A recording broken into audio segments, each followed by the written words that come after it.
a lot of honey. Yeah, You still got a lot left. lucky How I've much got a. do you still have sitting over Well, there? I counted up and I can't believe how little I have.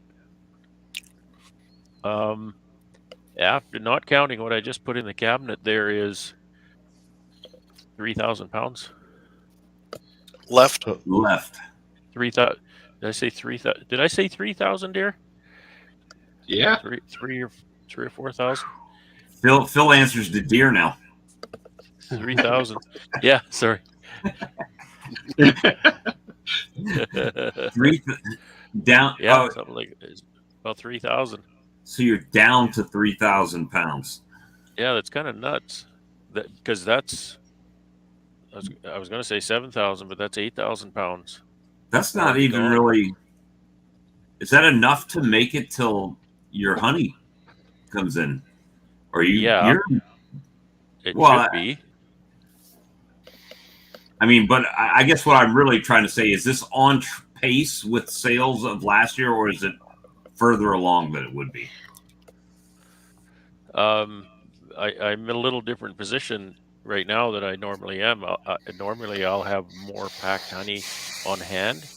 Mm-hmm. So what I'm counting here is just the honey that's in the pail still, in the 5-gallon pail, and there's about 500 pounds at the packer now, and then the 600 that's in the cabinet. So that's another 1,000, right? Right.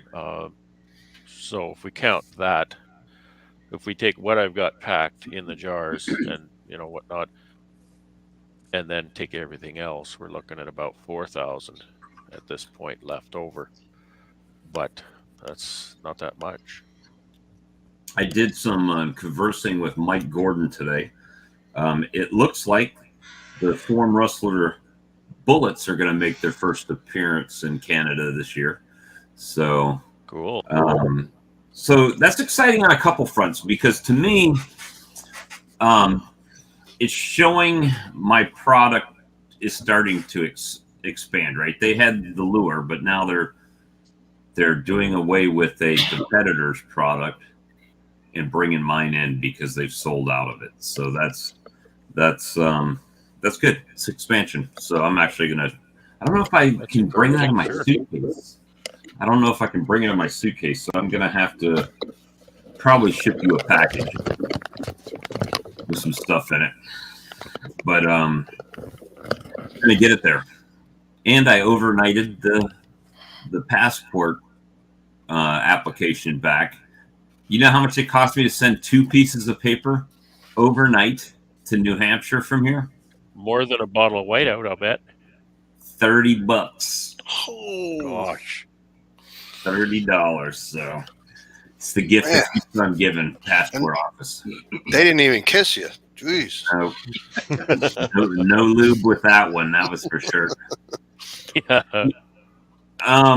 Well, there's Ian asked a question. So one of the reasons why the bullet was invented was specifically because Dancing Bee asked for a product that they didn't have to freeze. And one of the products they have from the competitor, they have to buy a ton of them, and then they have to freeze them to keep the extended release. So I see. with freezer space being a premium, except for like all of outdoors in Canada, Only until the next couple of days, though. It's a bit unreliable.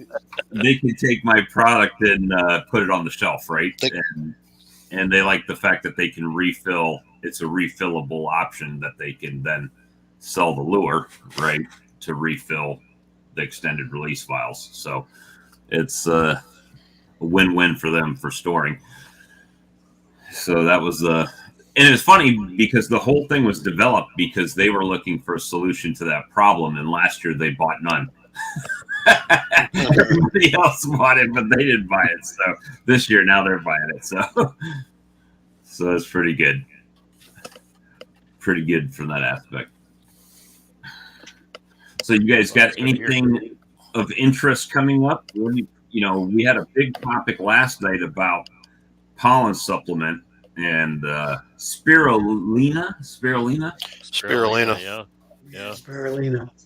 So that was a pretty good discussion. That sounds really interesting. I'll be back to in a try. minute. The green swamp turd isn't very, The swamp turd, Yeah. very appealing, but other than that, yeah. I mean, for 3 ingredient patties that won't. Well, I won't say won't. He has never experienced them drying out. yeah, it was surprising because anything with sugar in it, going to dry out and turn hard. Yeah, and it was just he said he used Ultra B and spirulina, and 25% spirulina to Ultra B at by weight, and then 2-to-1 syrup, right? So that's pretty good because usually any mix that I've tried, whether it's been Ian's formula was the one that I had the least drying on, with the flaxseed oil and the coconut oil. That had the least drying for me. But any other patty that I made with Ultra B, it seemed like if it didn't get consumed right away, it dried up and got hard in the colony, and I'd have to get rid of it. There's Todd. Hey, Todd, guess what we had? It's Tuesday. We had tacos tonight. It was Taco Tuesday here.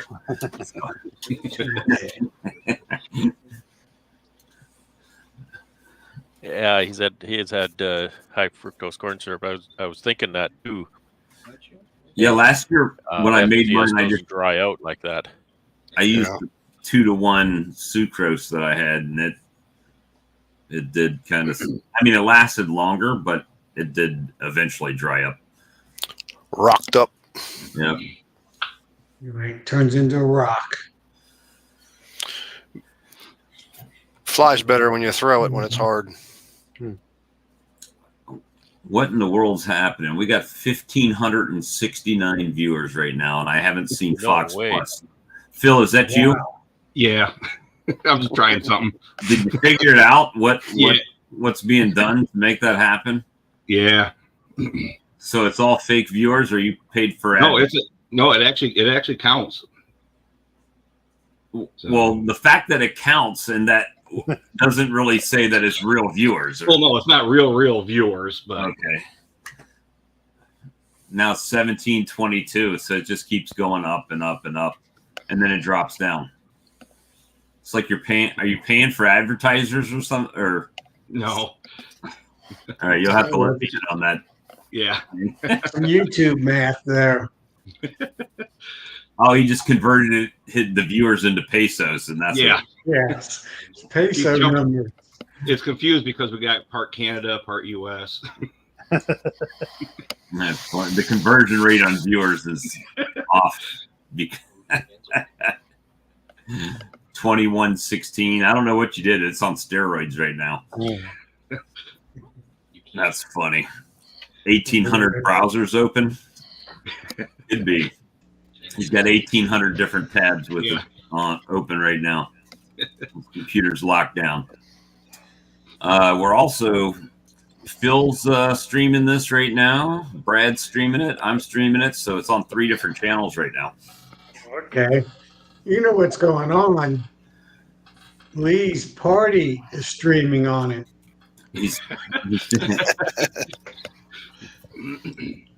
Lee had put it up, and then he sent me a message today when I was on the way to an appointment saying, "Hey, I'm gonna have to cancel because I'm not gonna say he forgot the birthday, but I don't think he remembered the birthday when he scheduled his on his stream there." And said, "Just send it over to mine. I'll do it on mine tonight." So we just bounced it over. We couldn't not do a stream on a Tuesday. You guys would all be in the corner shaking, not knowing what to do, and withdrawals from no B chats. Snoring. Watching Bachelor. Watching Swamp people. Watch it.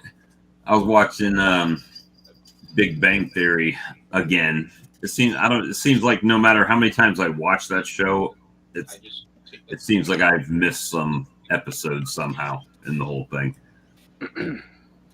Or we just forgot them. We're getting a little older. Yeah, that's always a thing too. Just be slipping the memory there. Let me see. I did check 5 of my hives today that I was a little bit concerned about, and all 5 were looking good. So that was a good sign for halfway through the winter. It's kind of weird when you say that, because the one that I put that patty on was one that I was kind of concerned about. It was the first colony that Chris brought that screen, the bottom board, right? The oil tray bottom board, and we tried it on there. Yeah, I remember that. And it's been a small colony ever since we did that, but it's still hanging in there. Still hanging in there. Yeah. Still doing its thing. And then I've had bigger ones that it's like, oh, this will make it no problem. And they didn't, right? So yeah, you never know. What is a spirulina patty? So spirulina, I guess, is some sort of beneficial algae. Yes, an algae, right? So, and it turns the patty kind of dark green, almost black looking by the video last night, and makes it real sticky. But spirulina is not really cheap. I think he said if he buys it from Walmart.com, it's like $7 a pound. So if you figure if you're doing a 40-pound batch, of pollen sub, you're looking to have to buy at least 10 pounds, 10, 12 pounds to make patties. Yeah, the pickle patty. Green one. And he said it's worked well for him, but he's not telling everybody to go out and do it, but it's supposed to work good. Too expensive for me. Well, when I look at, I know Cayman did a green patty that was made out of seaweed like 2 or 3 years ago. He was doing a video. I remember that. I tried a box of that stuff, a little 10-pound box of it, and I didn't have much luck with it either. And it was expensive, the patties. I don't remember the company who sold it, but it was expensive, and I didn't have much luck with it. And I'm pretty sure that's the same thing that Cayman said, if I'm remembering correctly. It's been a couple years since I've seen the videos, but it was one of those things where he was like, well, I just don't know of anything they looked for in it that didn't do real good for him. Yeah. So this may or may not be the same thing. It I don't know. It rocked up. It was hard when you put it on there. It wasn't a nice, soft, pliable patty. And the bees didn't go to it like I wanted them to go to it. And by within 2 or 3 weeks of them not touching it, I was like, all it's doing is staining my frames green, And yeah, that's what Tom said last night. Is everything that patty touches green. Oh yeah. I remember shit wasn't cheap, man. I mean, a box of it was like $70 for a little box. Yeah. Well, you think too that the wax, any wax that you render off of it too, is going to end up making it real dark. Yeah. It turned his hands green. Yeah. They should make it blue so they call it the Smurf substitute.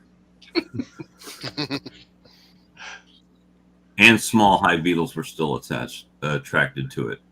So that's probably because of the protein level. And you see, Robert says Tom has never tried the Apis Biologics Biocontrol. I'm a big fan of the Apis product. Yeah, I'll second that. I've had pretty good luck. Mm-hmm. But hey, everybody's going to have a different experience. The only one here where you are. Let me see. I've never used a patty of any kind. You've never used a pollen patty of any kind? Nope. When does you guys' pollen really start flowing down there? Is it about this time? A little bit later? Uh, Saying that same on the thing. warmer days, we have a little For a little coming bit. in. Okay. Yesterday, actually, the sun was shining when I went through my bee yard. Mhm. I could see a little pollen going in. Well, today mine we're actually on the tube and on the liquid feeder, which surprised me because I had filled the liquid up. I put 10 gallons out. I mean, it's been a few days before the temperature really dropped. I was really worried that it was going to freeze up in the tote when it got to the 20s, but it didn't freeze. And today they were a little few bees on it, not like a summer, but they were out there getting some. Okay. But it's, I think if this cold snap will go away, it's going to start ramping up here pretty quick. Let's see. Melanie says they've been bringing in pollen in North Florida for 2 weeks.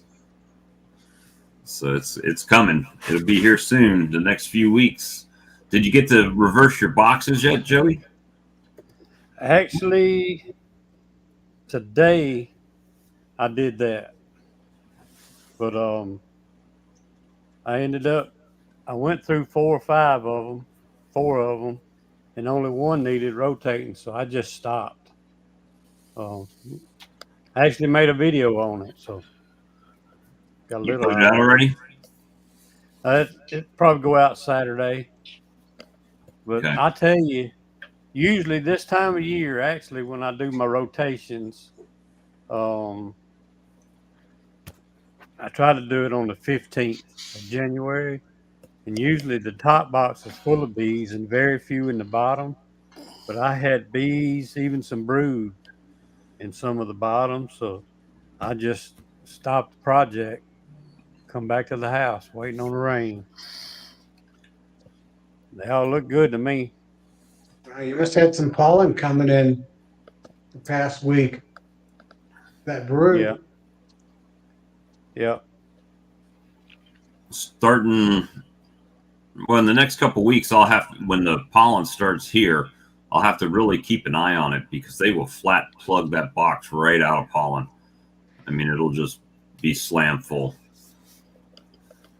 Yeah, when the tulip poplar trees bloom in my area, if it doesn't rain the week that it's blooming, they can fill a whole deep box up with pollen. Sounds like a good time to throw pollen traps on. Yeah, yes. But the problem is that big flower is faces up, and if it rains, then it's over with. Wipes it out. Yeah, floods it out. So some years we get it, and some years we don't. But when you get it, you get it. Yes. I mean, it'll be on the cars and everything, a whole film of it, just Wow. flying everywhere. Well, if you look at the Texas, or I can't call it the Texas bee supply, it's just the bee supply, right? So they had a chart that shows mine should start. Let's see if I can find it on their site. It should start around the middle of February. I'm sorry, it says February 1st to February 15th, which usually falls right along with when we would make splits around the middle of February. Start making splits, which I usually try to wait a little bit longer to let them grow in population before I start splitting them out. I'm trying to see, I don't know where that chart is on their site.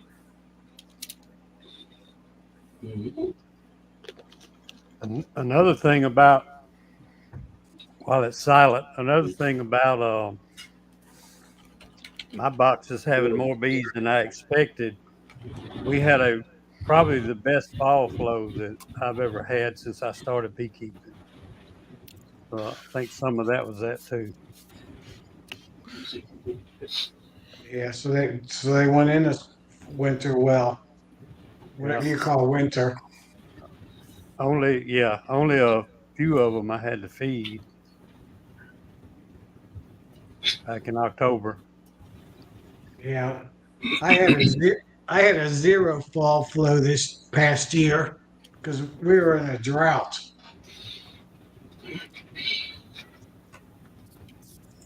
Well, we did too. We had that summer dearth and the regular summer dearth and the drought on top of that. I don't know how it did it, but we had one of the best fall flows in my area. Wow.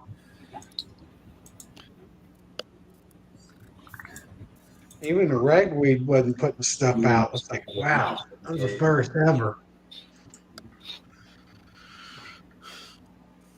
Let's see. Well, I don't see it in their magazine, so the only other place I know where it's at was on Facebook. So let me go there and see if I can find it. Yeah. So important for the streaming. Is anyone even watching it? Let's see.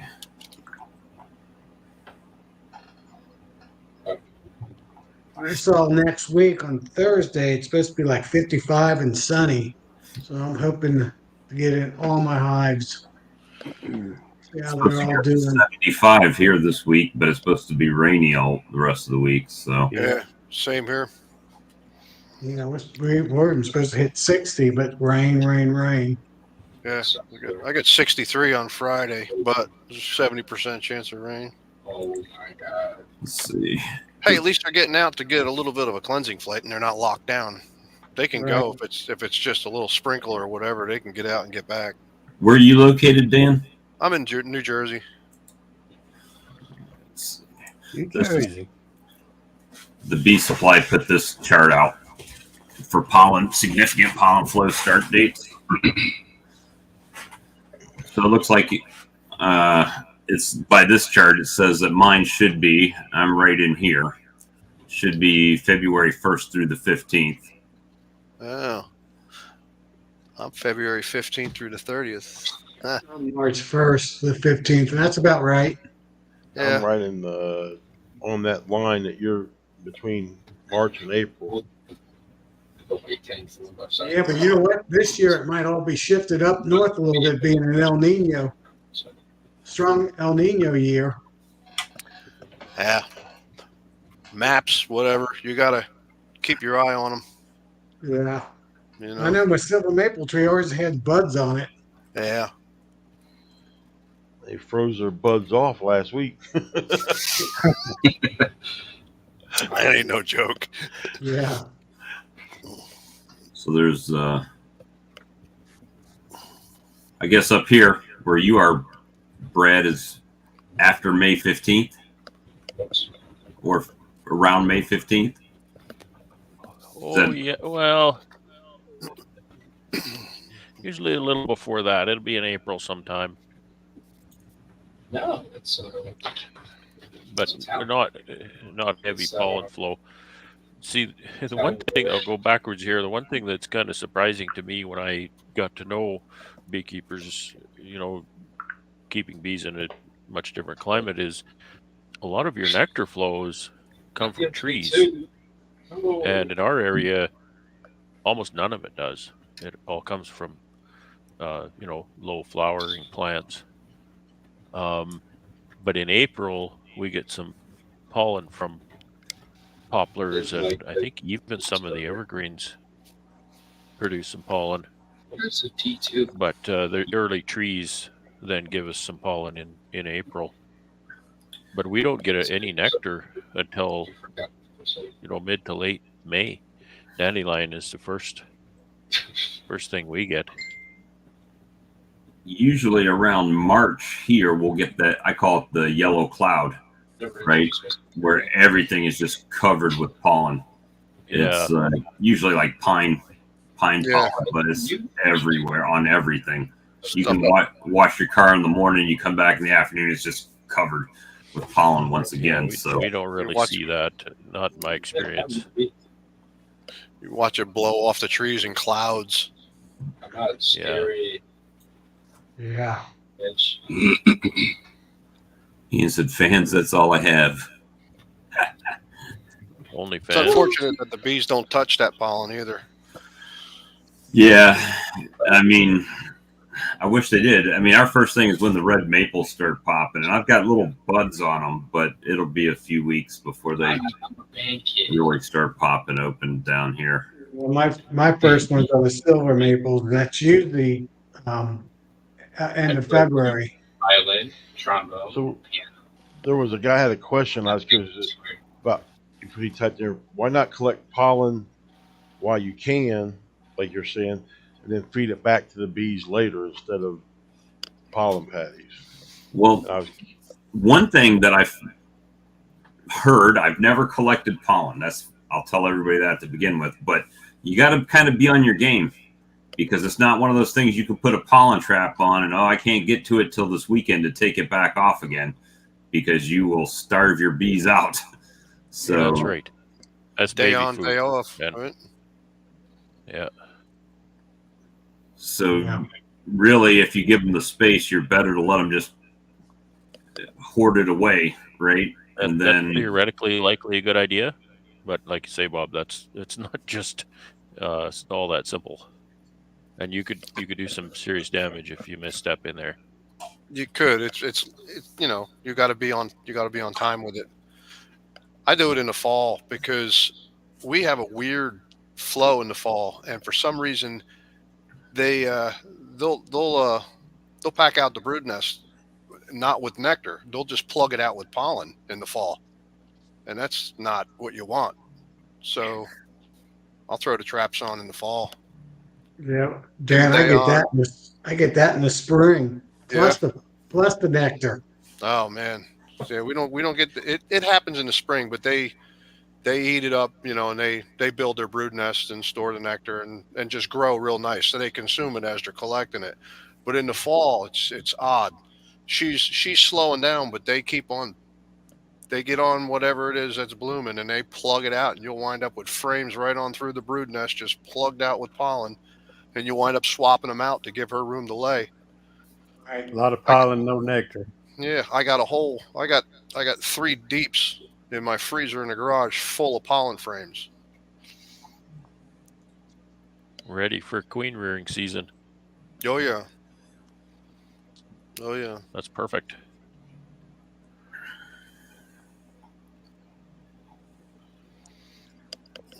Yeah, too bad they don't hit all those oak tree pollen that comes out.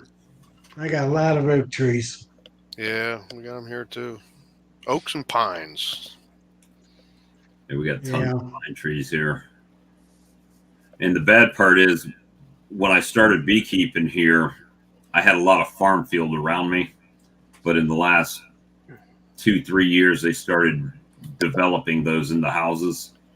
And it's just continuing. They're just building more and more subdivisions and knocking more farmers' fields down.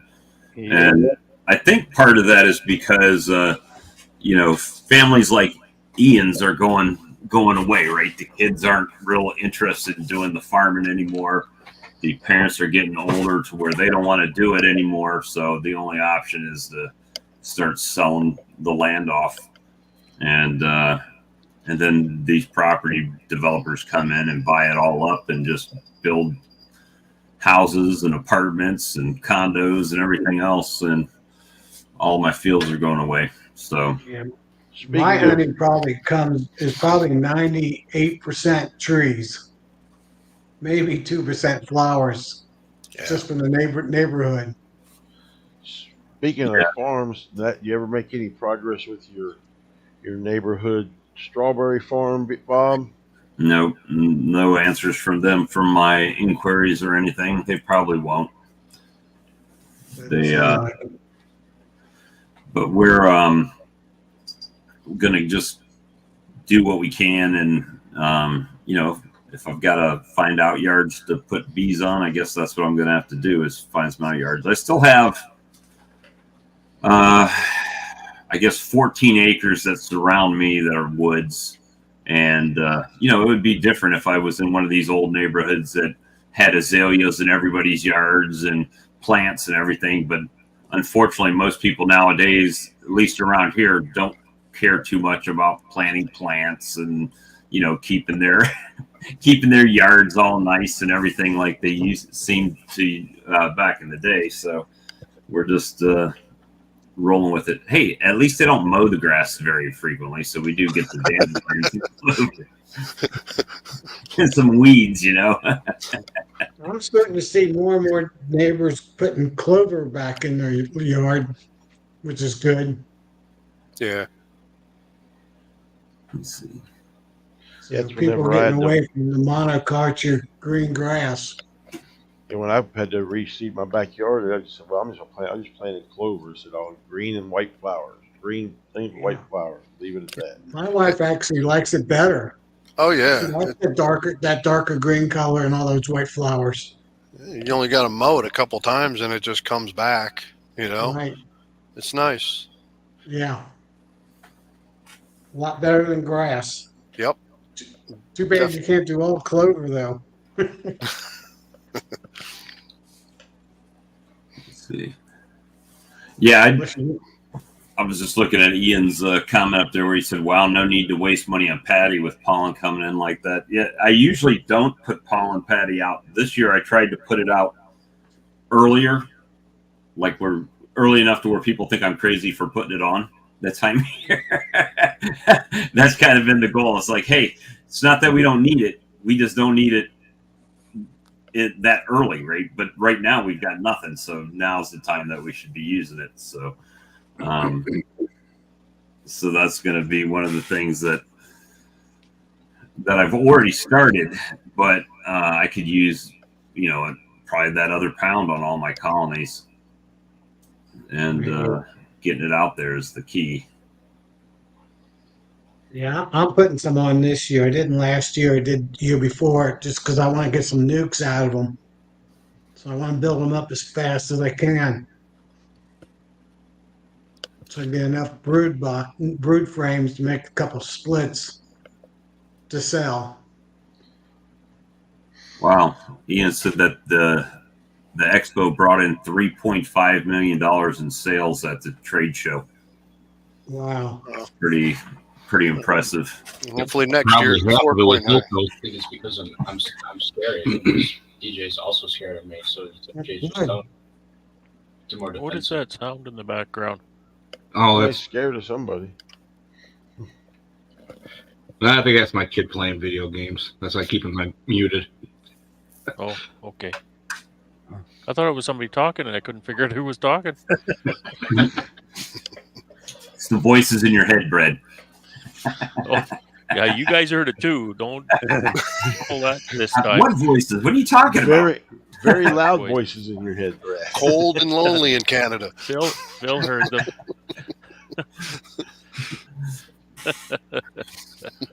Well played. Yeah, I don't have to worry about no kids in my house. Well, I have kids in the house, but they're not really kids anymore. When you're 30, I don't count you as a kid anymore, even though you technically are a kid. It might just show up every once in a while. I think it was Charlie a couple of weeks ago. He said, Joey, do you have background noise? I said, no. I didn't know what he was talking about, and I realized I got 3 grandkids in the house. I had them muted in my head. But I've got 7 grandkids, so I had to mute them mentally. And then after I said no, I realized what he was talking about. Developed automatic noise suppression. Noise reduction. He's got grandkid noise canceling head. Noise canceling, yeah. Grandkid canceling. Good stuff. Hey, anybody run Lyson hives? I've got the polystyrene ones. I've got a few of the. I've got 2 or 3 of the nukes and 2 of the 10 framers. How do you like them? I love them. My bees love them. I think I'm going to pick up a couple. We got a show coming up, and I can get them for better bee. I don't have to pay for the shipping, so I think I'm going to. If you ask Brad, wax moths love them too. Oh yeah. Well, wax moths like everything, but yeah, definitely could make a mess of polystyrene for sure. Keep, so let me ask you, then, you say, I think I want to pick some up. Why do you want to run them? And there's good reasons to run them. I just want to have a conversation about that. I have so many out yards, and just in my backyard, that's like the golden children, if you will. I want to put them back there, but for thermal to monitor the thermal properties of them and see how the Yeah. bees react to them versus all of my Yeah. other stuff. And where are you located? I'm in New Jersey, New Jersey. the coast, So you right along get the some coast. lower temperatures, but nothing too crazy low. No, we were in the teens last week. I mean, Yeah, yeah. Well, you could benefit from it then. That's what I mean. You see some here and over here. These are Paradise polystyrene 6 framers, yeah. and yeah, you look up close and they look like Swiss cheese boxes, but the, Well, the bees still do good. one of the other reasons is it seems like over the last couple of years, temperature fluctuations have been like really drastic. Like we'll have Yeah, a nice 40, 50, 60-degree day, and then the next day a cold front will blow through and it'll be in the 30s and 40s. It's that yeah. wham, and that's And I believe that temperature fluctuation mm, is the killer. Not yeah, not particularly low temperatures necessarily, because the bees are really good at staying warm. It's just that I don't believe that they're as good at changing their regime, right. right? They Rapid lock into cluster. something, and then if that temperature changes suddenly, the bees just don't react to that Yeah, quickly enough sometimes. So I think you've got the right idea, in my yeah, opinion. You know, yeah. So I Brad, got a whole lesson 2 on weeks, thermodynamics of these hives with Brad. Brad, 2 weeks Because ago, I had 70 degrees on Friday, and Saturday the high was 20. yeah, Wow. That's what I'm Yep. talking about. That's how can your bees possibly cluster well, in time? in 2021, it was 75 degrees here on Wednesday, and on Saturday it snowed. And then it warmed back up. The following Wednesday, it was 75 degrees again, and the Yeah. following Saturday, it snowed again. She's like a roller Yeah. coaster. Yep. yeah. And took I took Brad's thermodynamics 101 with bees, and that the polystyrene doesn't help heat the bees. It doesn't help keep them warm. It just helps keep their temperature separated from the exterior ambient temperature around the colony. Exactly what that's exactly what I want them for is for Yeah, that. yeah, and that's insulation. Like our value in insulation is resistance to heat transfer. Mhm. So the misconception that we often have, and those people in warmer climates, like really hot climates, Texas and stuff, might get this a little better, is that a lot of us think insulation keeps things warm. Well, it doesn't at all. It decouples. It thermally decouples inside from outside. And so Right. you can insulate a house to keep it cool if you're trying to air condition it, or you can insulate a house to keep it warm if you're trying to heat it. But it doesn't keep it cool or keep it warm by itself. It decouples. So I think you're on the right track. That's what it does. It separates that outside fluctuation from what the bees have got going on right in there. It gives them more time. Gives Yeah. them the shock, instead of it being over a 20-hour period, will be over a longer period. It gives them more time to do what they need to do. So example of that here, where I am near Winnipeg, in the center of Canada, is we can get some very cold temperatures here in the winter. We can get fluctuations, but not as much as some other places. But what the colonies that really consistently will do well in the winter is colonies that get completely buried in snow. If you get 6 feet of snow, or a snowbank, a snowdrift, it covers your colonies, those colonies will be fine and they'll do well. And that's because you've now taken all wind chill factors out of the equation. You've taken fluctuations of the ambient air temperature out of the equation, because snow is actually a very good insulator. And now the moderating factor for the temperature, in that they'll actually melt out a little igloo. If you dig in there, they'll have an igloo melted out 4-6 inches around that hive in the snow. The snow won't be touching the hive at all. And so in Right. that little igloo, it's the ground temperature that then moderates that temperature of that igloo where that hive sits. And the ground doesn't change temperature very fast at all. It's Yeah. really slow to change temperature. And not only that, but you do have a geothermal effect. Mm. So the ground itself keeps the ground warm. It's still going to be below freezing, but Right. it'll Right. moderate that Right. and decouple that from all of those drastic changes going on. So even though you may not have that kind of snow cover, you can kind of visualize Yeah. these Absolutely. effects on that hive. So you can Mhm. recreate some of that with that polystyrene hive. Yeah. Right. Well, I just bought an May hive and I was actually disappointed with it because the top lid is vented. It's like, what's the whole purpose of the insulated box when they vent the lid? So I think I'm going to get some spray foam and insulate it. No, those things are the best thing ever. Everybody on the Especially when interwebs they're is green. saying they're the Yeah. best thing ever developed. Yeah. I don't I'm not. So Dan, one other thing I meant to point out with that whole snow cover idea Yeah. is thermal gain. People talk about thermal gain, and I Yes. think thermal gain is your enemy. You do not want thermal gain, in my opinion. And that's also what the snow cover does, is it keeps the sun off the hive, so you don't have that 24-hour cycle of the sun hitting the hive and then it get cold at night and then sun Mm. hitting the hive the next day. Right. You don't get that. So I think that's Let's another see. factor. Solar gain is a negative for the hive. Bee wraps, Yeah. in my opinion, should be white or silver, not Huh. black. That's duly noted. I mean, I was always a fan of solar gain. Maybe I'll change my tune to that. Well, these are kind of theories that I believe are true, and so do some experimenting, see if you can break them. Well, I know Love where it if my somebody can colonies break are the theory. sitting. Yeah. That when the sun rises in the morning and it's coming up, my house gets it first, right? And then my house casts a shadow on my apiary until the sun gets up high enough. And you can see the colonies that are not getting hit by the shadow. Well, you can definitely walk out there and see them flying first.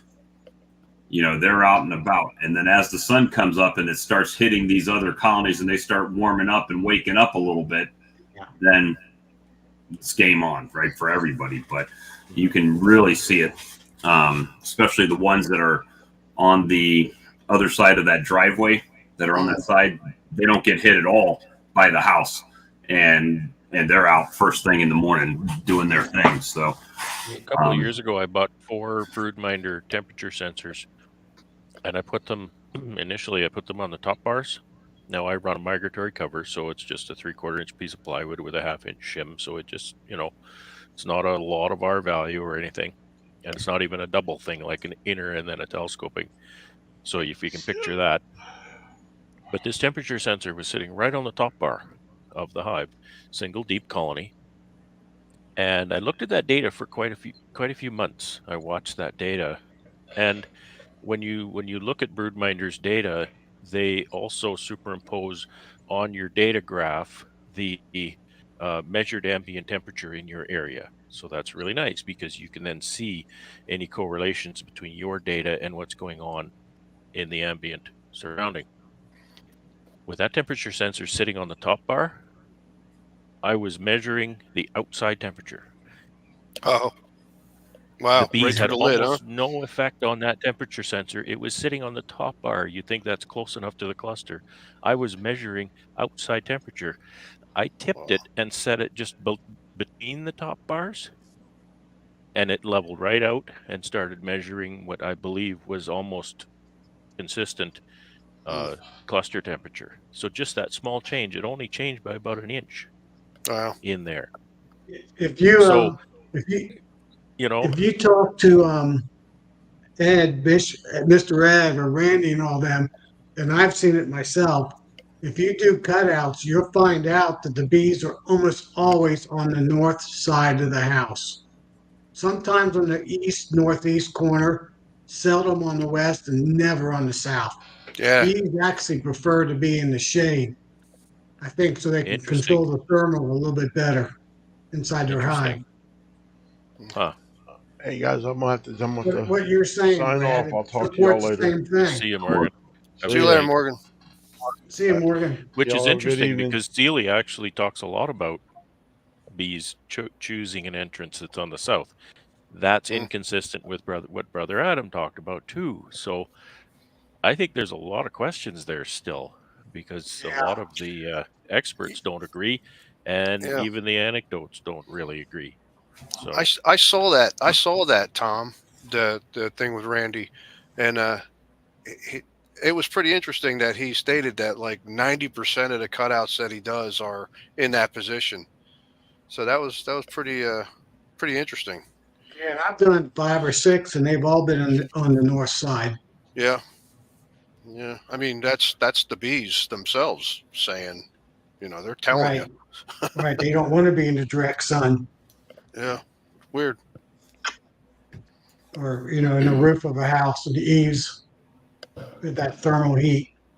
Yeah, but like Brad, like you were saying with Tom Seeley, I read that book, The Honeybee Democracy, and all about that, his studies, and he put a lot of time in proving that they like the South. So it's like, okay, flip a coin, Right. Well, if you yeah, notice, a lot of Randy and Mr. Ed's cutouts are underneath the houses, right? The houses are on yeah, pillars or stanchions, yeah, right? And they're underneath, so they're really shading themselves from the sun as well under there. So it's yeah. pretty Right, interesting. right. And You're either in Steely's the work wall too or in the was floor, was on the feral first hives floor. too, so they were all tree cavities and stuff like yeah, that. So there's a few dynamics that are different there. If you think about the thermodynamics, the thermal R value decoupling that we talked about, the top of a tree cavity where the bees are has how much tree above it? It 20, 30, Yeah. 40, 80 feet, right? yeah, So there's a a lot. huge Our, insulating our value on the infinity. very top, right? And then there's the tree cavity outside the tree wall outside the cavity that they're living in, which could be 6 inches, it could be 3 feet. You don't know. Mm, So there could be a very high insulative value there as well. yeah, And a tree, a tree cavity in a tree in the forest, well, there's going to be a lot of shade there anyway. So yeah. who would They're Right. care they're which looking way they're it's looking for facing the half the time? they're looking for the sheer cubic inch. You know. Hey, Brad, I just Brad, called. when I set my hives up for wintertime, I try to simulate a tree as much as I can because I try to do a high R value in the top and a high R value in the bottom. And then, of course, my boxes are R 9.1, basically R1. So if there is any condensation, it's not on the top and it's not in the bottom, it's on my sides. Same Right, as a right. tree. A tree's R Yep, Yeah. infinity, top and bottom, and a yep, tree's anywhere R6, R10, depending what tree it is. Works out perfect for the All the bees. condensation's on the side, on the yep, inside of the yeah. tree. Brad, I just called in to confirm one of the things you were saying a minute ago and agree with you. Is last year I'd put a insulated blanket over all my hives, and so I had basically 3 sets of 12, and on 2 of the sets of 12 they were underneath a green tarp. So I had the insulation, and to cover the insulation, just to make sure the extra weather wouldn't bother it, I basically kind of like a cozy hive, hive cozy, Bee except cozy. for bee cozy, except for it enclosed the top as well. Anyway, long story short, 2 of them were green and one was black, and the let's call it 90% of the ones underneath the black died. The ones underneath the green, 90% of them lived. So everything what you were just saying is 100% accurate too. I mean, that is a perfect field study So would you because say the shade of green that you had was light enough that you don't imagine that the thermal gain was appreciable? it wasn't as bad as the black. Let's just put it that way, Yeah, because for whatever reason, and like I said, every one of these hives have the same basic colonies, the same setup, same everything.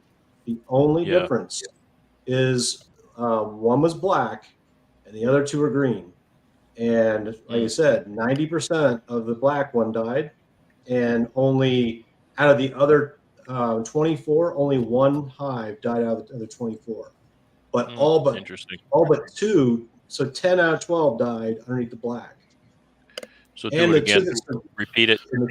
they were on the end. Repeat it. See if we can get a trend here. Yeah. So Yeah. anyway, Well, like I say, hives that are covered in the snow here, they do great. And I think that's one reason that the sun doesn't get at them. Sun doesn't get at them. A cold I had cluster a young that stays. I had a younger beekeeper here, younger beekeeper, somebody who hadn't kept bees very long.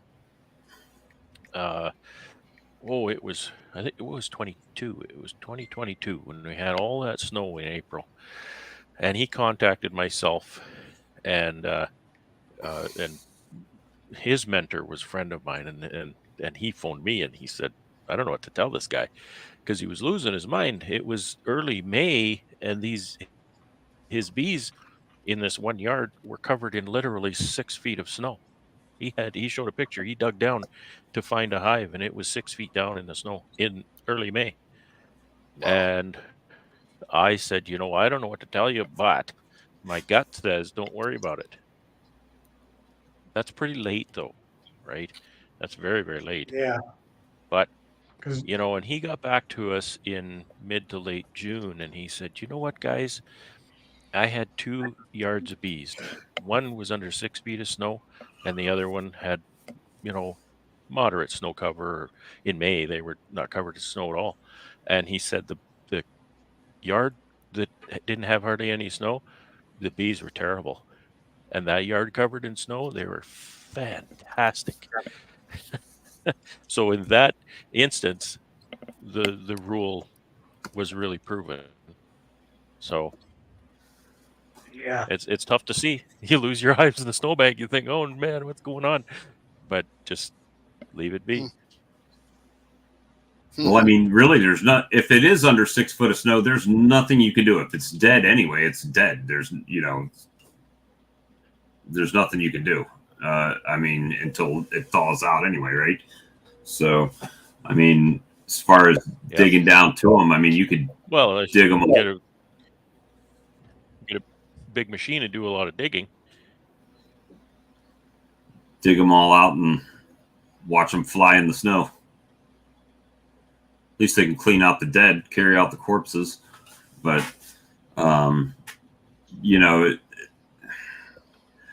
I still, and we've talked about this a lot as far as, is it easier to keep bees in a northern climate or a southern climate? I think, like you said, we all have our own challenges, right? And it just depends where you guys, like you said, if they're covered in snow, they're good because they're in there, they're not flying, they're not dying, using very little resources because they're not brooding, right? And the flip side of that coin is down here, we'll get a period. If we get a cold spell like this week to where they're inside and they're not flying, and when it does get warm enough, it's raining and they can't get out. Now you're wondering, well, it's warm enough they're actually moving around in there, but there's maybe not enough resources depending on how long that period is, right? So that was my theory about using the bands of tar paper, depending on how much sun they got, whatever yard it was in. So if they were in the sun all day, I would use a wide piece of tar paper. I would never cover the whole hives with tar paper. I would just give them a band. Some a 12-inch band, some a 10-inch band, depending on how much sun they had. Now, my theory on that was just to give them enough solar gain so they could move to where there would be some food in the hive and the cluster wasn't so tight. But that theory is up for debate. I think that's a valid concern because we do hear that a lot where, they starved and they had food right beside.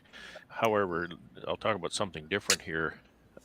If you can picture my finger here drawing a graph, when you go, what the research showed, and the reason that we winter our bees at 4 degrees C, which is about 40 F, in our buildings is because they've calculated that ambient temperature results in the lowest metabolic rate, so the lowest consumption of feed. And the graph goes like this: when that temperature increases over, say, 40 F, which I think most people here are talking F, the feed consumption, the metabolic rate and feed consumption goes like this. That Okay. fast, huh? It goes up pretty fast. And if you go, I'm sorry, I got a giant cat here that needs attention. It's a polar bear. So if you go below that, as the temperature decreases from 40 F, the feed consumption goes, oh, I'll start over here. The feed consumption goes like this as the temperature drops. Okay. So your metabolic rate as the temperature falls increases way slower, like Yeah. way slower than it does when the temperature increases. When it gets When above it gets over when 40 gets F, above it just 40. starts to skyrocket, right? Well, When it starts to go down, Mm. it doesn't increase very fast at all.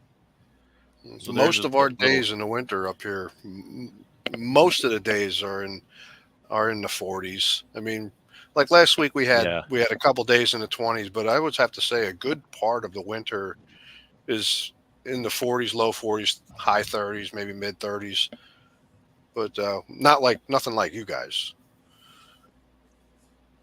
There's always those are some little things that sort of, when you look at that hive now and you look at the things that you're doing to help them survive. You know, I get concerned in the spring and the fall. I get concerned when my hives are outside because, I mean, you can see them here. They're wooden hives. They don't have any wrapping. They'll sit out into early November outside, and I'm be looking at temperatures of -10 C or colder. So you'd be looking at temperatures possibly close to 0 F before they get moved into the building. And I'm standing there biting my nails thinking, oh no, what's going on? Right? My poor bees, they're quite fine. They're quite fine. I watched a study of some college, and I believe it was in Wisconsin, and they had taken a colony of bees and they put them, they took two colonies. One, they put it in a wooden hive. I think it was insulated. And then the other one, they took a colony of bees and they put it in a, like a screen, like a mesh box. And to prove that the cold doesn't kill the bees, that they just consume more energy. So as long as they can get to the energy, sugar, then they can maintain their body heat and they can survive. And that's kind of like with Tom last week when his hives fell over and it was below 0 degrees or whatever, at 0 degrees. His hives, because they were able to consume energy. Yeah. 6 days. And then it got down to -2. Then Fred Dunn -0.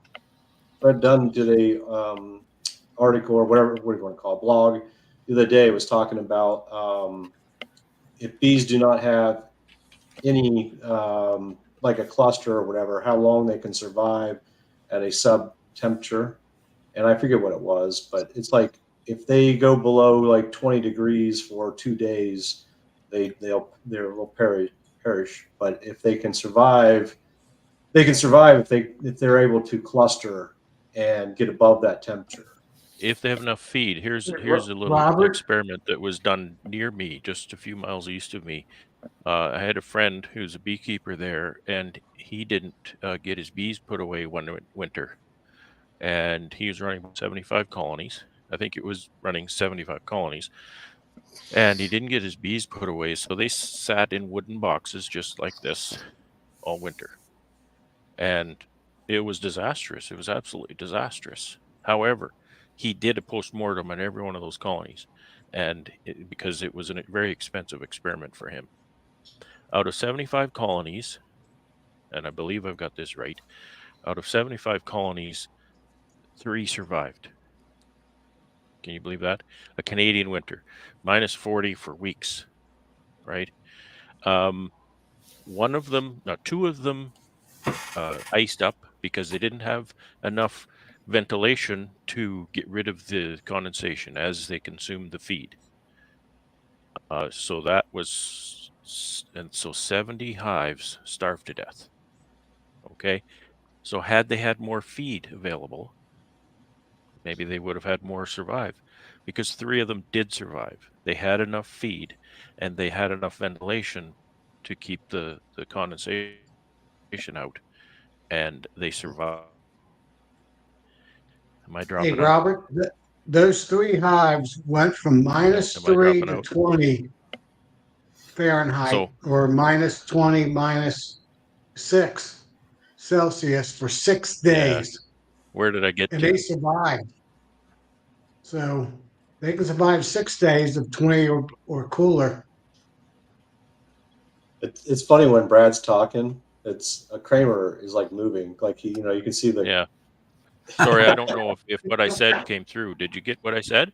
So No, this is what I'm saying though. It's not 20 degrees for 3 days or whatever. This where did I drop out in that story? Because pretty important story, I think. I think all of it. You said you had 3 that survived. So if chances Okay. are, if they had more feed, that more would have survived. Yeah. Oh yeah, So it's that's 75 right. colonies. 2 of them iced up because they couldn't ventilate the moisture. 3 of them survived because they had enough feed to get through, and 70 of them died of starvation. So Starvation. they didn't die. God, What what they a didn't sad die sight. of They didn't die was from cold. freezing up. They didn't die from the cold. They died because they didn't have enough food to stay warm. If they'd had enough food to stay warm, they wouldn't have died. Right. So Right. this, I think that was a really interesting experiment, although extremely sad and expensive, for him. He gets his bees put away now every year. Yeah, like I said, I've watched a video on it. I'll have to see if I can find it, but I watched a video. Like I said, it was Wisconsin. I'm pretty sure it was about 2 years ago, 3 years ago. I seen it, but they took it was basically a open air hive, and it survived. Well, Yeah. I don't know. If you can keep the wind off of them and that sort of thing. The Yeah, rain. it's the cluster. It's the cluster provides the insulation, not the box. Well, if you ever look at the thermal pictures that, especially now, a lot of people are putting them up with flares and whatnot, that you'll see the box is definitely cooler around, but there's that white hot cluster in the box, right? So I have one of those cameras, and yes, the image looks a lot more dramatic than it really is. It's because if you actually look at the temperature of that white hot spot as compared to the cold spot, it's really not that much of a difference. That camera compensates automatically to give you the greatest image range for what it's seeing. So if it sees an image that has a variation of 2 degrees Celsius, it'll go through its entire color range within 2 degrees Celsius. It looks like it's molten bees. right. So, yeah, I think it looks a lot more dramatic than it is, because obviously you'd feel it with your hand if it was that dramatic. But But I mean, anyway, it does this is all give you the interesting example of stuff, it. right? Pardon me, It'll Bob? definitely show you the difference, though, how the temperature is Oh yeah, much hotter at the cluster than it is in the box itself, It- right? So yeah, it is warmer. So the blanket statement that the cluster doesn't warm the box at all, that's not true, obviously, but it's not dramatic. The cluster it's just itself offers, basically ambient temperature that's coming off of them, yeah, it's almost, the like a cluster radiator. provides almost all of the insulation that they need, really. Yeah. On the ones that fell over on the center hive, middle hive, there was a pretty good cluster of bees that somehow fell another 3 or 4 inches from the frame, and they were clustered there. Those bees died, but all the ones that were still in the frame, between 3 frames that didn't break apart, they survived. So what Tom was saying earlier about insulation on the top, that's controlling humidity, moisture, condensation, and ice. And I think that's probably the greatest contribution that your insulation in the winter gives you. It gives the colony the capacity to keep, the cavity free of ice and condensation above. You don't want that condensation dripping on the bees, Right. etc. Right. So I think that's the chief contribution of insulation, in my opinion. Yeah. I switched all my hives out this year. As far as the way each year I progress a little bit more because the fact that I have more hives and it's just the cost to do special things to each individual hive. I'm looking at trying to, if I can eventually get up to 100 hives, what am I going to have to do or want to do to insulate them? So what I did this year is the last year and this year I put, like, lack of a better, top hat on there, like a feeder shim, where I can put down some kind of feed in there, fondant, and then it has an insulated lid, but it's really minor, the insulation on there. But then I laid a just foam insulation on top of that, just to see what that does for this year. But I'm only insulating the lids at this point. I'm not insulating the sides anymore. So I'm kind of interested to see what's going to happen. Now, this year I did a little bit different as far as I did use the Apis Biologics. So hopefully that has some help. But I'm interested to see if that minimal, if you will, insulation, just insulating the roof, is going to make a difference. Hey, Robert, read about the condensation hive method. That's basically what I do. I just make sure the condensation's on the side, so I don't insulate the side of the boxes. I don't want to. I want all the condensation to be on the sides. Yeah. They can access it if they need it there. Then they can access it too, easier. And that's consideration for location and climate as well, because as I stated, that some of those colonies iced up, and so in my climate, then we would want some kind of an insulating panel on the outside to allow it to do exactly that, to remain liquid and not just turn to ice when it hit the Yeah. wall. Yeah, 2 Right. years. And then on the south, they probably hardly do. Bob probably has to do hardly nothing. No, So- I don't have to do much. I mean, they get condensation in there. Don't get me wrong. Very. Bob just has to apply sunblock. But I work off of. I tell myself, and I could be totally full of crap on this, but I tell myself that when there's no water for them to get, that's their water source over the winter. Yeah, that when it's warm enough for the cluster to break and there's moisture in the colony, they drink it. Yeah, as long as the moisture's dripping in the right place. Yeah, not on top of it. Right? And it's not dripping. Yeah. I think it's really interesting because we can talk about these principles, and if we understand the principles, then we can apply those principles to a wide variety of climates, right? We can go to just about any climate we want, and we can say, okay, these are the principles, rather than just having blanket statements that, I should insulate to R8 or R10 or whatever, all this kind of thing. And see, that's why people gave me a chuckle a few weeks ago when I said I was applying Canadian beekeeping techniques down in South Carolina, and people, that's hilarious. Well, I call them Canadian, but it's like in China, Chinese food is just food, right? Food. So it's the same thing. So Canadian beekeeping techniques is still just beekeeping techniques, but you guys do them at a different time of the year. So when you guys bring them out and it's cold outside and you're slapping patties on them, well, I was traditionally not doing that here. So I tried to back it up to when the temperatures were such that, well, this is about the time that they need to start stimulating brood growth in the colonies to be able to feed them. So that's when I started feeding them in December, feeding them some pollen and trying to inch them along till nature takes over, right? And it got quite a chuckle because I probably stated it incorrectly, but that's the principle. I'm just rolling the timing of what I'm doing to fit my geography. And hopefully it works. But I think as beekeepers, we get in this mold to where we keep doing the same things we've done year after year after year because, well, I was taught to do it that way because that's the way the guy that taught me did it. So that's the way I'm going to do it. And now when I show somebody, he's going to do it the way I did it. And I'm only doing it because this other guy showed me, and that's how he did it. Right. And sometimes we get in that analysis paralysis where we stay in our own little box, and it's like, well, you know, we're going to split on Valentine's Day because that's when people down here split on Valentine's Day, right? and we just don't stop to say, well, why are we doing that? Well, I'm doing it because Sam does it that day, and Sam's doing it because whoever told him is doing it that way, right? Because the book told you that's to. Cool. Yeah. When you get bees, you have your first year or two or whatever bees. You find somebody that's successful. You know, don't just listen to anybody, because you be listening to a beekeeper and they've never kept a colony of bees alive over the winter in their life.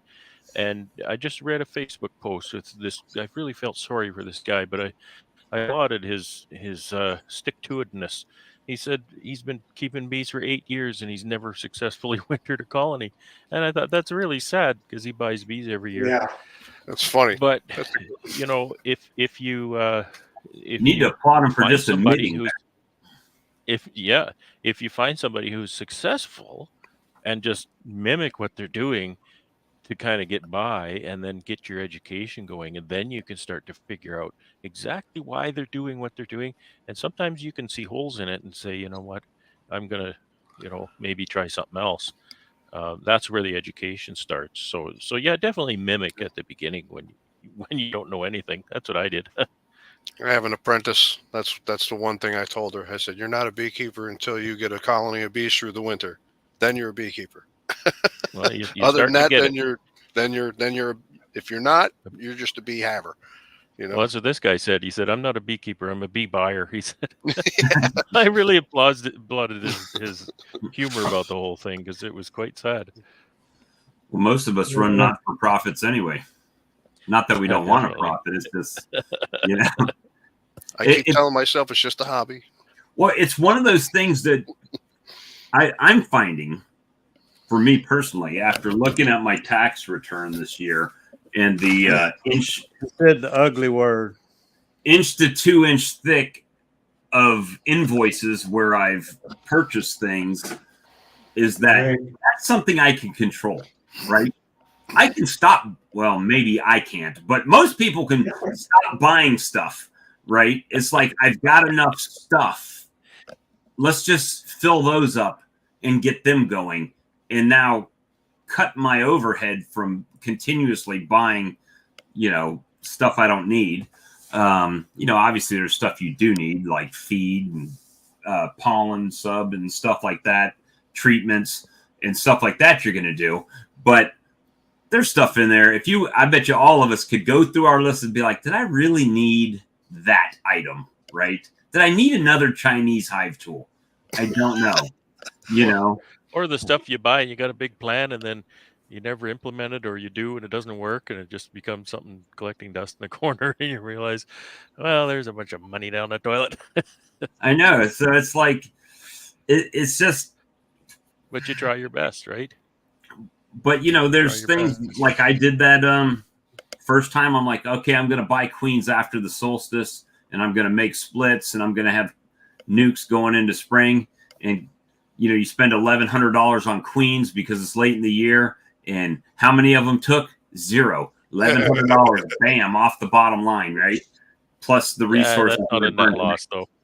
That's not a net loss, though. So it's just one of those things that you can control some of those things, right? And probably bring, well, for me, maybe bring me to at least starting some debt management, right? To start recouping some of that money, as long as I don't keep funneling it out the bottom, right?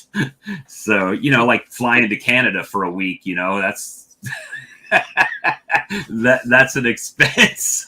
I'm gonna start to feel bad. Oh man, I tell you, every time I deal with the passport office, I'm like, man, this trip's just getting more and more and more expensive every time. Is it really worth it? Let me see. I haven't bought the plane tickets yet. It's $800 and some for the room. I spent $500 on passport, so I'm $1,300 in and haven't even bought my way to there yet. So we're talking probably $2,000 before food and all that other stuff. So yeah, it's starting to add up. Thank God it's a tax deduction for next year. So There you go. So we're building deductions, but as far as controlling my expenses, I'm not. Right now, it's my plan to not add more boxes. I'm going to fill up what I've got. I'm going to utilize what I got. That's what I keep telling myself. Utilize what I got. I've got plenty of 2-frame nukes. I've got plenty of 5-frame nukes, 6-frame nukes, deeps, bottom boards, top. I got enough of that. I just have to fill them and keep them alive, right? Right. You know, it's amazing after all the years of beekeeping. When I started out, everybody told me to get my bees through winter, I needed to be in 2 double deeps, 100 and 150 pounds of honey on top of it, Yeah. fondant board, and vent it. And now, after all these years, I'm down to a single deep. I insulate the top and I don't vent. You were lied to, Tom. Ladies and gentlemen, I mean, no, the person who told me he keeps 200 hives and that's exactly what he does. And he wraps his hives and everything. Everybody does it different. ladies and gentlemen, the king of Kraken.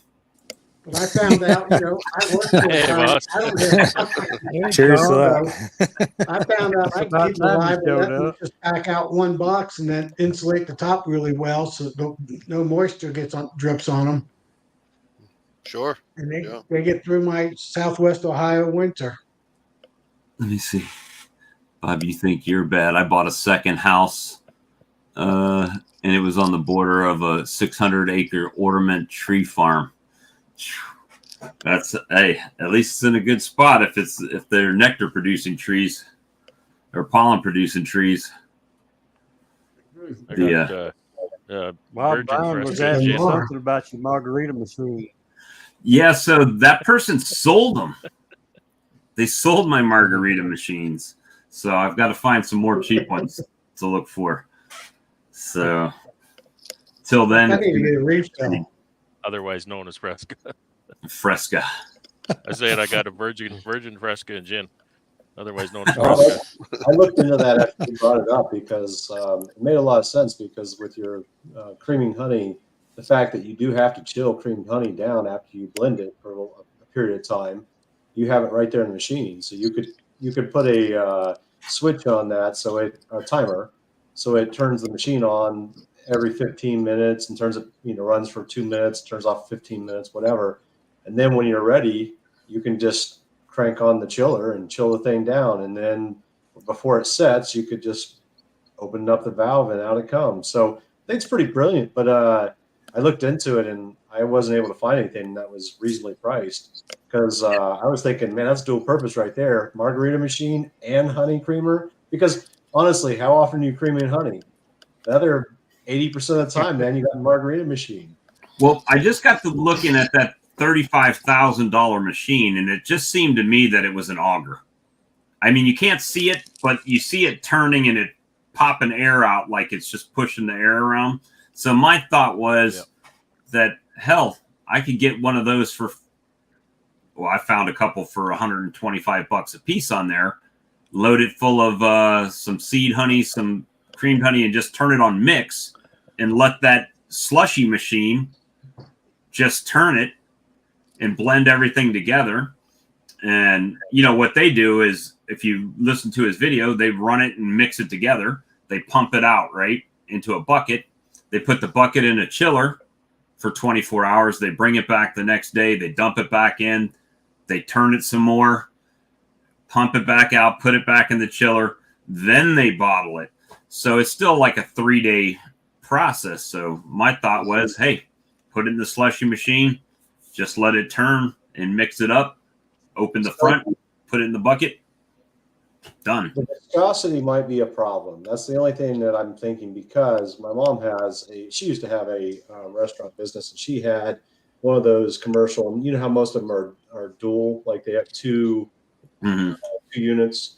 And the gear is stripped out of that thing a couple of times, and I had to repair it. And so my only concern, but you could 3D print it, so it's not really a big deal for you. If you did strip out the gear, hell, the 3D printed gear would probably be stronger than the gear that's in it. However, if I remember right, the gear is inside the machine.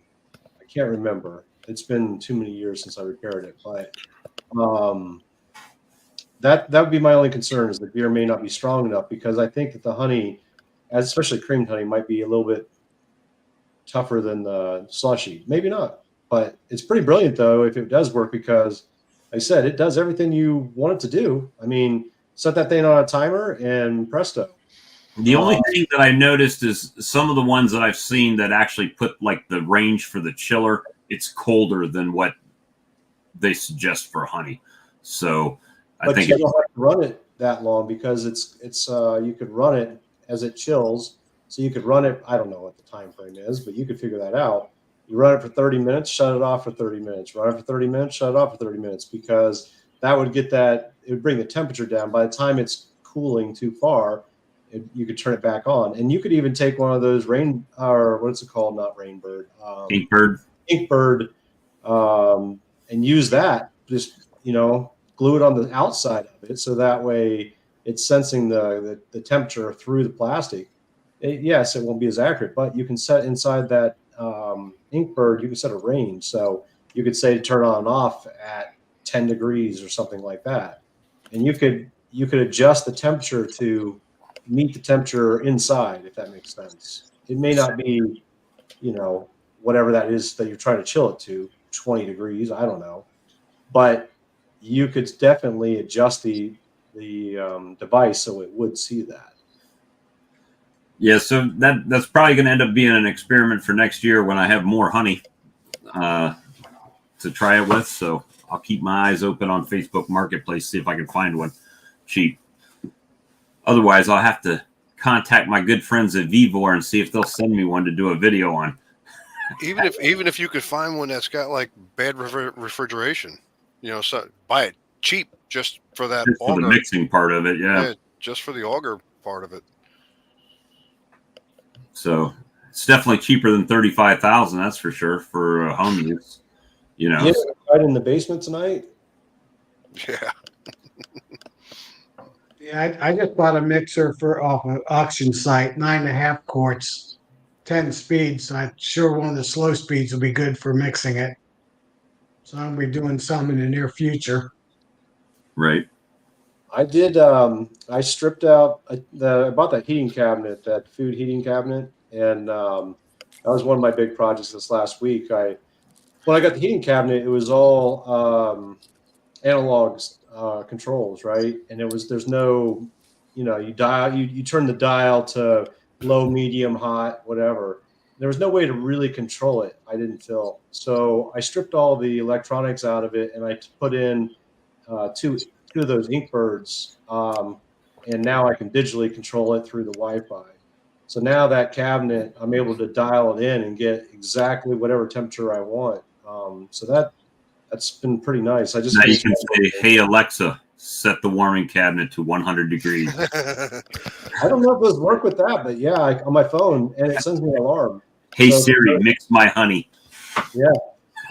It sends me an alarm now, so if it goes over temperature, and then it also has that digital alarm out on the cabinet that would go off. So nice. But the real question is, have you actually warmed some honey and put it in bottles yet?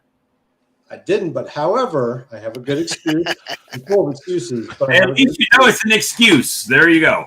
Yeah. So, yeah, Randy was asking that question a little bit ago, and I'll say, look, he asked me the question, he runs off. See how I'm treated? Ian, I asked her, are you hiding in the basement now? In the basement? No, I'm upstairs. I'm in the basement. I seen the lights were dark, so I just thought maybe you were in the basement. No, it's just ending off the day. Where's the fireplace? Is that where your toes are? Pardon me, sorry. I said, where's the fireplace? Is that where your toes are? Oh, yeah, back there. Yeah.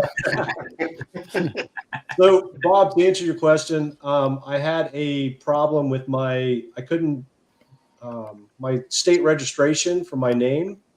it turns out I was using somebody else's name. So I had to refile for my name for my LLC, and I got that taken care of. And then I actually just got approved today. I submitted it 2 weeks ago. It got rejected, and I got the rejection letter, and then I refiled. And so that got taken care of. So I'm official now with the new name. And then the heating cabinet is now up and running. And I actually, while we were talking here, I've been online with a person that's taking care of my labels. So that part's good, except for here, let me share my screen. Maybe you guys can answer this. Well, I don't think this is a Canadian thing, maybe, but 2 seconds, and I will share this. Let's see. What about the guy that wanted to buy all the honey? Is he still game or no? Yeah, that's still. I mean, we haven't negotiated a rate, but I'm trying to get all my ducks in a row. If I can figure out how to switch this camera to. See, you're better than me. I'd be worried he'd find honey from someone else. I would already be. Is it present? Is that In Ohio, you have to use at least 70% of your honey. You can add 30% of somebody else's honey and sell it up to 30%. that wasn't it, Robert? I know. I'm trying to figure out. It's not here. It's not showing me the normal options from my camera. It just has USB and. You don't have a button at the bottom that says present. No, hold on. Let me close this and then see if it's maybe because I have full screen and maybe it's off the bottom of the screen. Should say mute, stop cam, settings, present. Yeah. I'm fortunate enough to be able to pick old refrigerators out of the garbage at work and make them into honey warmers. I've made 4 of them. I give them out to my friends. Here's one of them right here. Okay, can you see that?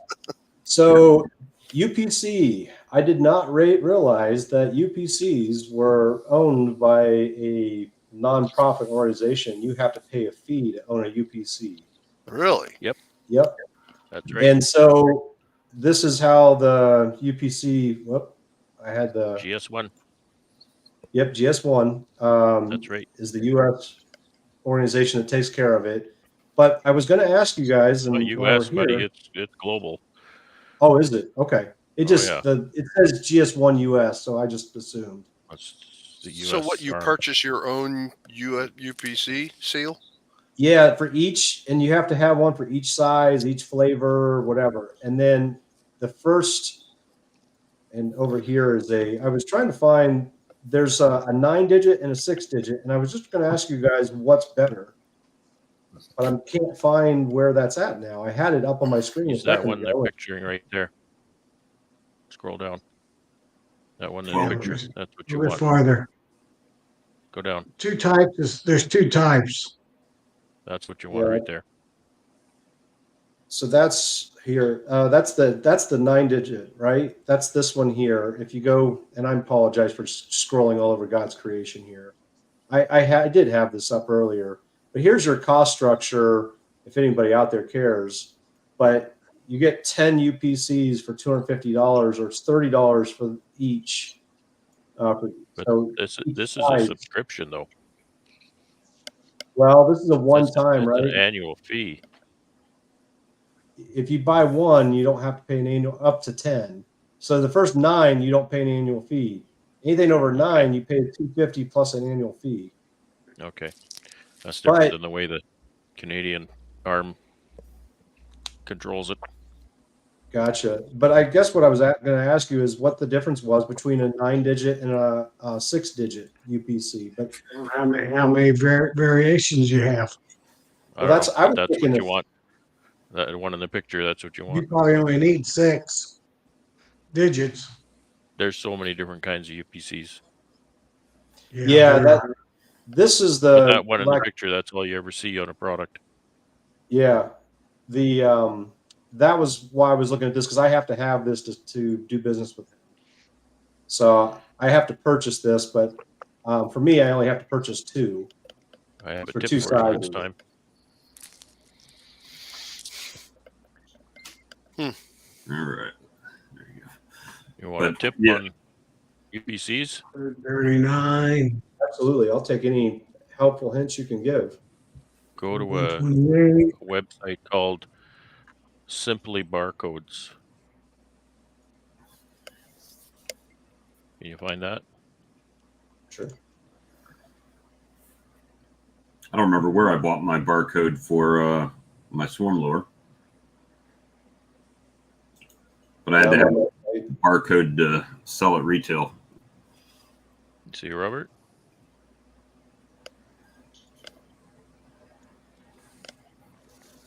I used to deal with GS1, and there seemed to me be quite a tyrannical operation.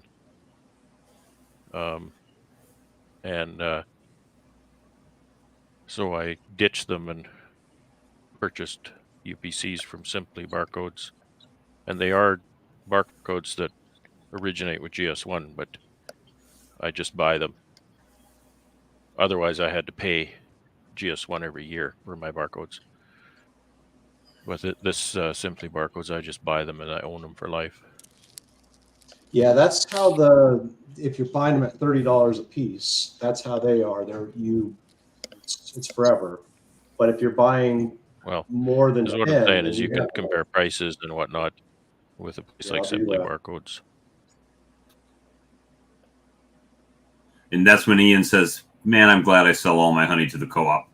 Yeah, I don't have any of that experience. He just sits by the fire all winter. That's all he does. Ski and hunt.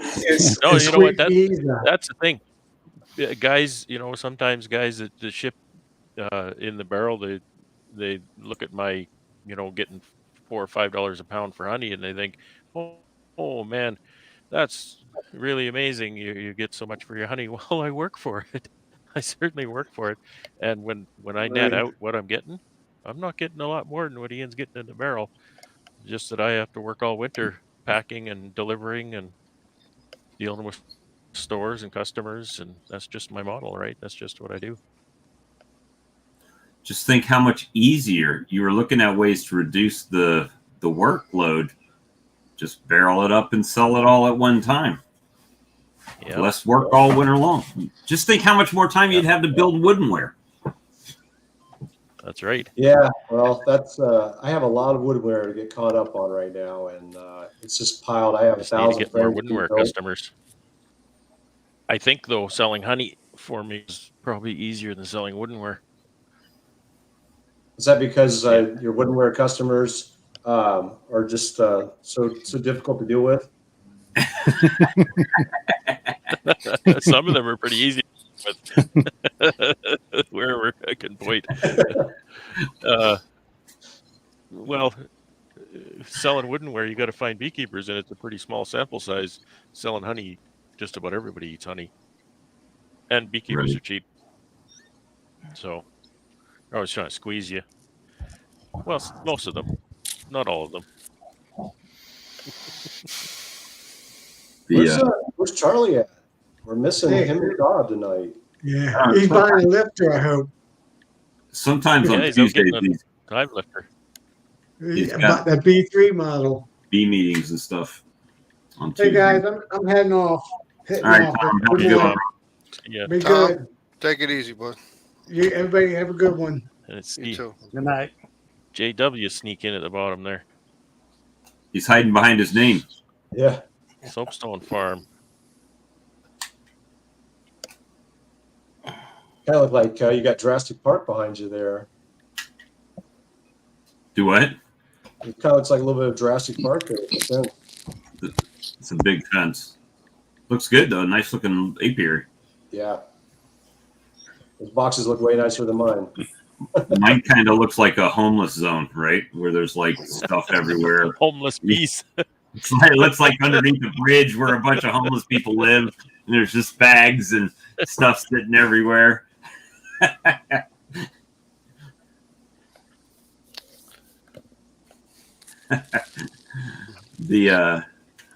yeah, it's I I think once you get your stuff up and going there, Robert, you'll probably be saying, "Why didn't I do this earlier? Why?" I definitely could see that. At this point, like I said, I kind of knew all the hurdles I had to go through, but I just didn't fully realize it at the time. Like this UPC part, I just assumed you went on and generated a UPC. I had no idea you had to go pay a fee and register it with Well, somebody. they are unique, so somebody's got to organize that. Yeah. Well, I just assumed that they weren't that unique. I don't know. And I don't know, is that a requirement under the law for you, or are you some of the just stores people that are going to selling be to it. scanning products? It's going to go into a retail store. So Okay. Most of my stores don't scan. There's a few of them scan, but most of mine don't scan. But I have UPCs anyway, just cover the bases.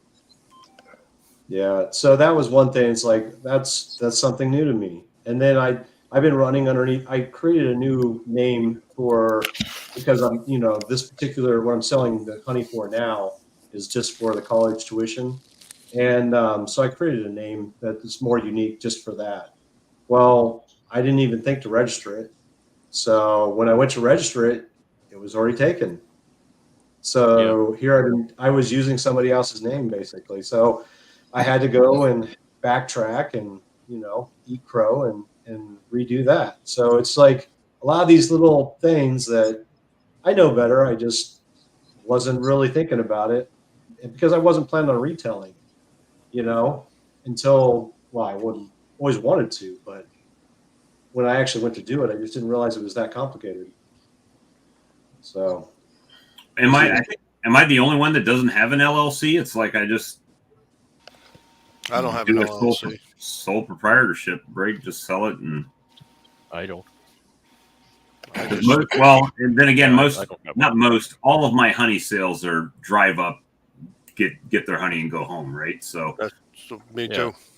It's all word of mouth. I mean, have to worry about too much. I had a call today. A lady wanted to buy a gallon, but she's not going to like my gallon price because it's the same as my bottle price. So whatever 12 pounds is, hun, that's your price, $120 a gallon. So, and then they, without fail, they'll price say, goes down, but not very fast. They'll say, "Oh, well, I can order that on Amazon cheaper. Have fun. Off you go." Thanks for stopping by. Have a wonderful day now. Yeah, that's it. I mean, I had a guy at work. He was buying it, and he said, "Oh, I should get a discount because I'm buying all this honey." I said, "I don't care if you buy it or not." And he kind of stood back. "What do you mean you don't care if I buy it or not?"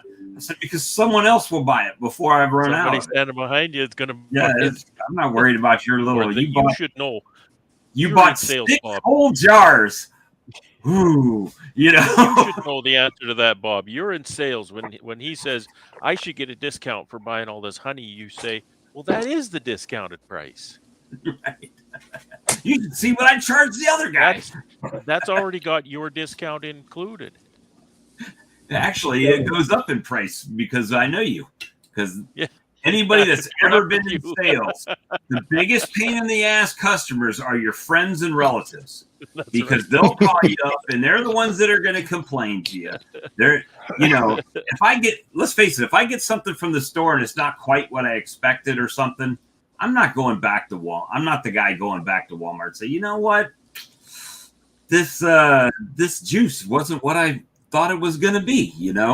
It's just not me. And I think most people are like that. I'm not driving all the way back to Walmart because my $2 purchase sucked, right? I just won't buy that product again. But friends and family will make sure they go out of their way to tell you, "Oh, you know that honey I got from you last time? It got totally solid in the jar. So what do you want me to do about it? Heat it up." It's always something, Hey guys, I got to duck out, man. All right, Dan. Appreciate you, brother. Hey, Dan. I'll talk to you guys later. Good talking to you. All right. Good night. Good night. I've always wondered why people buy honey and let it crystallize. I don't know why they don't eat it first. Right. You bought it to sit it on your shelf, right? Yeah. That's your creamed honey customer. Well, I was at the shop or the store the other day, and I was actually surprised how many bottles of honey were crystallized on the shelf. Yeah. So, Well, it amazes me that they have a local section in our stores, and it's supposed to be stuff that's, you leaving, Ian? Yes, he is. Looks like it. Bye, Ian. He waved his hand. But we have this local section, and there's combed honey, and the combed honey is crystallized around the comb honey, right? So it's like chunk honey in the jar, and it's like, that's never going to sell. You're never going to decrystallize that without messing up the comb honey, probably. So yeah, it's. And the most amazing part is that the people they're buying it from don't come and check their shelves to at least take that off of the shelf, because that's I could probably take that back to the house, heat it up, pull out the comb part of it, save the jar, save the liquid honey that's in there. Yeah, but it's a pain. But Gus Mitchell had a little thing, a video on how he decrystallizes chunk honey. He says if you lay it on its side and you slowly bring it up to temperature, he has pretty good success with it. But he said if you leave it vertical, he said it just turns to mush. So you get a piece of wax at the top like that. Been there. Floating in the top. Yeah. I did that 1 year, and it just I don't know. I think people thought it was like floaties more than anything. I've done that at markets, and the only time I've ever done it is if I am harvesting some of that comb and I have a market in the next couple of days, and then I'll fill a few jars like that. Problem is I don't charge a premium. It's the same price as a liquid jar, and they sell out like that. No sweat. Ooh. But I don't want to make more of those than I'm going to sell in the next couple of days, because it's going to granulate, and then it's a pain. But you're right, Bob. That's what I do with my stores. I go to a store and stock the shelf. I don't know. Are you picking up my audio now? Yeah, we can pick you up now. Granulated in the store. We could. I'll pull it off and replace it. Yeah, there was several there, but the store owner said that their customers understand and it doesn't bother them, so they didn't seem I think to care. some do, because I had a big grocery store here. There were 4 1 kg jars sitting there on the shelf, and I was behind on my packing. I didn't have anything to replace them with, so I just left them there. By the time I did get product take into the store, they were gone. So I guess some customers love my honey enough, and they know honey, so they thought, well, I'll just warm that up a bit. But at the same time, though, a couple of the people like the winery and another place that contacted me, one of their complaints were that they were getting plastic bottles from people or from a particular vendor, and the honey was crystallizing really quickly in the bottles, and they thought that there was something wrong with the honey. Like, that's just called honey. But they felt that there was something wrong with the product because it was crystallizing. So, some people realize it and some people don't, I had an aunt that I gave honey, and she left it on the shelf, and it crystallized over like 6 months, and she threw out half the jar. And I was like, why did you throw out half the jar? And she's like, because it crystallized. And I was like, well, yeah, that's going to happen. That's honey. So, yeah, I think that there's an education issue there when, with some. There certainly is. There certainly is. And there's a blurb on my label about that. If you have granulation, it's normal. Just warm it up a bit. Most people think if it crystallizes that you fed them sugar, and it's just sugar. Some people will say that, yeah, which is unfortunate. Have you seen those different things on I don't have TikTok, but I've heard and seen some of these from other people that, how you can tell if it's real honey, and they have all these ridiculous things that they're supposed to show what real honey is. And Yeah. I mean, I've never done the test, but half of them look like complete horseshit, to be honest. Because you're like, see, those are real though, and that's why the food protection agencies spend millions and millions of dollars on equipment to test honey in the lab to see if there's adulteration. If they just did it at home and poured it in a jar of water and watched for a honeycomb pattern or some ridiculous thing like that, they could save all those millions of dollars. They just need to spend it needlessly, right? I'm kidding. That stuff is ridiculous. It's just more online stupidity is all it is. What time is it? It's 10:02. I'll go a little bit longer because it's we haven't been 2 hours yet, but it's one of those things that I think we're constantly educating. And one of the thing about the retail stores, though, unless you just happen to be at the honey aisle when you're stocking the shelves, you don't have much opportunity, I think, in a retail environment to educate the customer that much, right? No.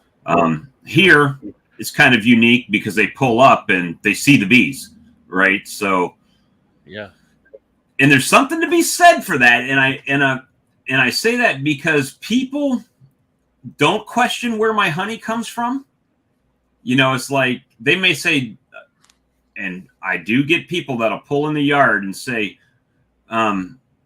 did you make this honey? No, they did, right? I mean, it's like, you don't see all those boxes. You know, that's exactly what I say. I said, no, the bees made it. I just put it in a jar. Yeah. and they don't see that, but it does. There is some gray area with that we've talked about, right? So like if I get honey or something from Sam that's right up the street from me, and I'm running short and I bring it here and sell it, nobody questions whether that's my honey or not, right? Because they're here looking at the bees. I've never had that. Now, so it is kind of unique that even though, I mean, I had someone said, well, what do all the colors on the boxes mean? And I just said, it means that's the color of spray paint that I grabbed off the shelf, right? I mean, that's all it is. It's just, I grabbed those colors, right? So it's funny that people will ask, but they're asking questions that to us don't make really much sense. It's interesting how, you know, a lot of the nuances, they're not sure what nuance means what, and so the color in the boxes, because you go in a yard and there's all kinds of different colors. Well, why is that, right? It's kind of like, well, that's because that color was on sale that day. Right. That was that was on the Walmart aisle that week, exactly. Or something like that. Yes, well, why is that box like that and that one's bigger than that one? Is because I was at a trade show and that one was on sale cheap, so I bought it. Right. It doesn't have anything to do with honey. Why do those have your name on it? Well, because I got a laser after I bought those boxes. You know? Exactly. Yeah. Oh, or something like that. Most people are good for a little trickle like that.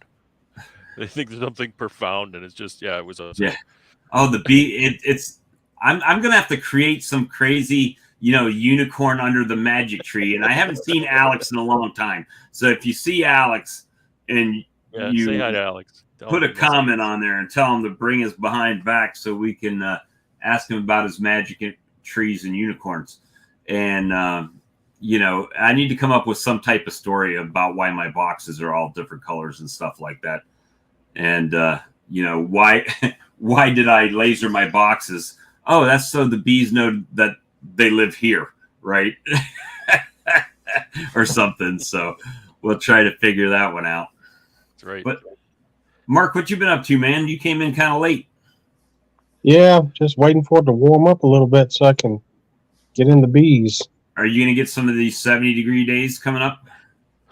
Yeah, we're going to have a couple. Is it supposed to rain like it is here when it gets that warm, or no? Yep. I don't think we're going to get a steady rain. It's just going to be kind of here and there. Right. Misting. Maybe over can't remember, maybe overnight Thursday or something, and maybe clearing out Friday. But I don't think it's going to be too bad. Skittles bees, that's it. Because they're chasing the rainbow. But we got almost 50% of our people away from their keyboard at the moment. I think our rain's supposed to go to Sunday. Saturday or Sunday. I think ours is running till then too. Let me see if I can pull it up. I think I had some small colonies, really small, that might not have made it through that cold. It says I've got a 2-day warming trend. Let me see. So Wednesday, tomorrow, the high is 66. Thursday, 77. 77 degrees Thursday and no rain. So it's going to be, they're going to be flying like mad around here. And then it's going to, Friday is supposed to rain. Saturday is supposed to rain. And then it's starting to get cold again for the next few days. So it's going to be interesting. I think we're going to have some more normal temps for our area next week. 50s in the day, maybe high 20s, low 30s at night. Yeah, it's these swings this time of year for us are kind of crazy, but hopefully the bees start growing. That's what we want. But yeah, I think I need to get some pollen on them bad. Well, Cutic down here has already started pollen them up. Everything. I'm lagging behind. I've done it once, but I need to go back out and do it again. But it's been so cold, I haven't wanted to crack the tops on them at all. But I did today on one of them and took my first sting of 2024 on my wrist today. Do you know how they're looking with the hive beetles and the patties? I haven't had the patties that I've put on. I really haven't had much hive beetle action on them at all. I mean, I think I was lucky and put those bottom boards on and eliminated a lot of them. And then the hives that did have some beetles in, it seemed like the bees pushed them all up and had them corralled on top of the frame. So when I opened up and saw that, I just hive tool test them and killed most of them. So I'm not seeing that much in the way of hive beetles right now. But I haven't pulled frames out, right? I've only been open them up, put some feed on it, put it back, and that's it. I haven't torn them apart yet. So maybe you knocked them down pretty good. I'm hoping that's the case, but we'll see in the next little bit how many of them are probably going to make it and how many of them just totally didn't make it. But I'm not too worried about that, because the ones that didn't make it, that gives me plenty of food and resources that weren't eaten for my splits and building back up my other colonies, right? So I'm just trying to, I guess, look at it cups half full situation, right? Not going to focus too much on the losses, just more on what I'm trying to do this year and growing it. Yeah, my experience, when those bees that survive really start to grow, and it's nice to have that drone comb and stuff to go use on them. Just pop it in the box and let them go. Yeah. See, Robert's daughter photobombing back there with the dance. You should have let her dance, man. You should have let her dance, and she would have not realized that she was all over the interwebs dancing in the background. That's funny. Let me see. Well, anyway, guys, we've been going for 2 hours and 2 minutes now, and it's a little bit after 10. I have work tomorrow, so I'm going to go ahead and end the live stream tonight. That's 2 ugly words you done said tonight. Work. Taxes and work. Taxes and work. Yeah. That's for sure. I wanted to thank James Knoll again for being a member for 20 months of the channel. I appreciate that. And, it really helps me out. Helps push me over the limit for for the month a lot of times. And, you know, if you haven't subscribed to everybody up here on the screen, please do, or, you know, that have shown up tonight. You know, you know, that Ian guy, you guys probably never heard of him before. So go help him out and make sure you're subscribed to him. Yeah, he's got a growing channel. Yeah, he's got a growing channel. Give him a like. A fledgling channel. He needs all the help he can get. Yeah. And we'll see you guys on the next stream. I guess Charlie's usually on here to tell us he'll be live on Friday. I assume he'll be live again this Friday, and Gunline on Saturdays. And we'll see you guys on the next live stream. Good night. Good night. Good night, everybody. Good night.